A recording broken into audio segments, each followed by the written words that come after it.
ce sont des manœuvres qui sont classiques. N'importe quel pays a le droit de faire des manœuvres militaires. Il a le droit de le faire avec une échelle par rapport à son pays. Simplement, après, ce qu'il faut voir, c'est quel est le nombre réel de personnes et surtout de quoi est-ce que l'on parle. Donc, les Russes ont décidé de faire des manœuvres en Biélorussie. Ils ont mis en place un jeu avec, du coup, des pays créés. Et les pays créés, ils ressemblent fortement aux pays baltes, en fait, et à la Pologne.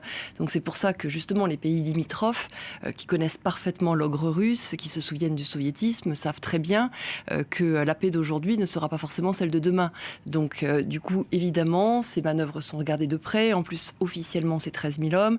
Dans la réalité, l'année dernière, on avait dépassé les 100 000 hommes. Là, on parle de 100, 120, 200 000, disent les experts. Est-ce que les Russes font du repérage ? Quand ils avaient annexé la Crimée, on avait repéré justement qu'ils avaient fait des manœuvres quelque temps avant, dans ce but-là certainement, et au travers d'un exercice militaire. C'est pour ça que le patron de l'OTAN a dit « nous restons vigilants ». On a le sentiment que Vladimir Poutine fait de plus en plus peur à certains dirigeants occidentaux. Pourquoi ? Il est de plus en plus à regarder très sérieusement, tout simplement parce que c'est un chef d'État qui a pris sa dimension internationale et militaire. Il est un acteur géopolitique important aujourd'hui, avec le rôle par exemple qu'il a joué sur la Syrie. Mais la Russie remonte en puissance, elle remonte en puissance militairement. C'est un pays qui par exemple a augmenté son budget militaire l'année dernière, qui fait qu'il a regagné la 3e place derrière la Chine et les États-Unis. Son budget militaire aujourd'hui, c'est plus de 5,5% de son PIB. En France, on se bat pour arriver à 2%. Donc vous voyez, c'est une énorme remontée en puissance.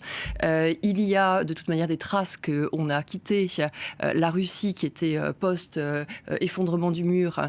Et donc aujourd'hui, on est sur une Russie beaucoup plus agressive. Il y a des sous-marins qu'on voit en mer Méditerranée. Les sous-marins russes remontent jusqu'à la côte atlantique et vont jusqu'en rade de Brest, là où sont nos sous-marins nucléaires. On ne les avait pas vu faire ça depuis 20 ans.